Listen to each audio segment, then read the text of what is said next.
बिस्मिल्लाहिर्रहमानिर्रहीम। अस्सलामुअलैकुम। मैं हूं असद और आप देख रहे हैं असद इलेक्ट्रिकल। तो लास्ट वीडियो में हमने पावर पर डिटेल गुफ्तगू कर ली थी और उसके आखिर में हमने एग्जाम्पल के तौर पर एक बिल की कैलकुलेशन का तरीका भी बताया था कि इलेक्ट्रिसिटी का जो बिल है यानी इलेक्ट्रिसिटी की जो कंजप्शन है वो किस तरह कैलकुलेट की जाती है। तो आज हम एक और मिसाल से समझ लेते हैं इसको थोड़ा सा और बेहतर तरीके से। एक ऑफिस है हमारे पास जहाँ पर लोड जो है वो उसकी डिटेल इस तरह है और ये नंबर 1 से 6 तक सारे पॉइंट्स हमने यहाँ नोट कर दिए। 50 बल्ब हैं जो कि हर एक 50 वाट का है। 8 फ़ैन है जो हर एक उनमें से 80 वाट का है।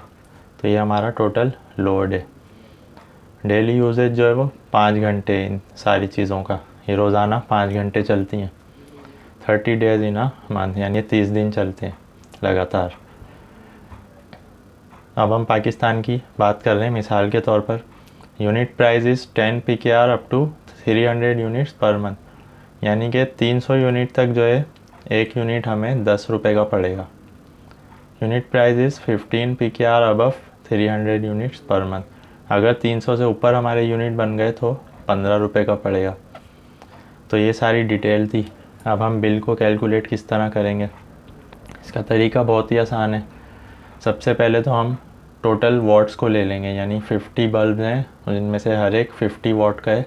तो 50 मल्टीप्लाई बाय 50 2500 वाट्स। 8 पंखे हैं जो कि हर एक 80 वाट का है, तो 8 मल्टीप्लाई बाय 80 640 वाट्स। तो ये सारी वाट्स में आ रहे हैं अभी। तो टोटल वाट्स हमारे पास हो गए 3140।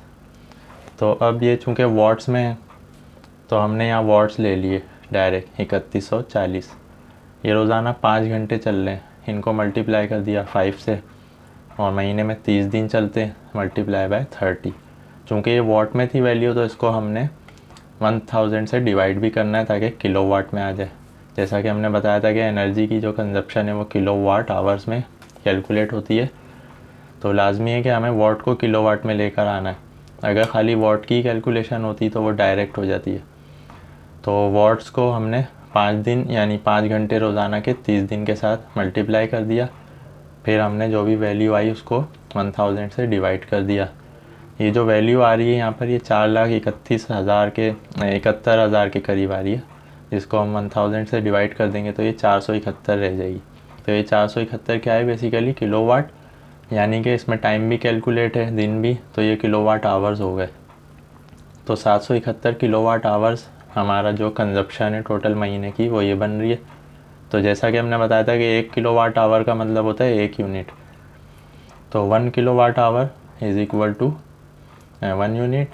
तो 471 kilowatt hours is equal to 471 units. तो हमने महीने पे 771 यूनिट की एनर्जी इलेक्ट्रिसिटी कंज्यूम कर ली है।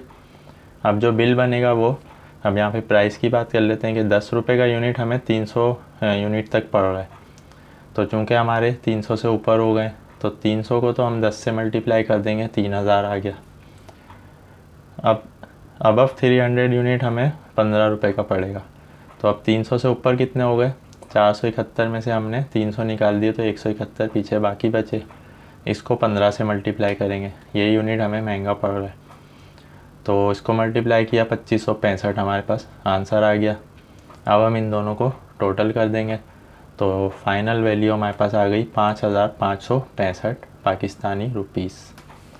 तो इस तरह ये कैलकुलेशन का तरीका होता है। तो जो हमारा घर के बाहर एनर्जी मीटर या ऑफिस के या बिल्डिंग के बाहर एनर्जी मीटर लगा हुआ होता है, वो इसी उसूल पे काम कर रहा होता है कि आप कितनी एनर्जी कितनी देर में कंज्यूम कर रहे हैं, तो वो किलो वाट आवर्स में काउंट होती है। किलो वाट आवर का मतलब होता है 1000 वाट, यानी 1 किलो वाट 1 घंटा लगातार चले तो आपका 1 यूनिट बनता है। तो उम्मीद है आपको ये कैलकुलेशन आसानी से बहुत समझ में आ गई होगी। इससे रिलेटेड आपका कोई भी क्वेश्चन है आप कमेंट्स में पूछ सकते हैं। तो नेक्स्ट वीडियो तक के लिए इजाज़त दीजिए। अल्लाह हाफिज़।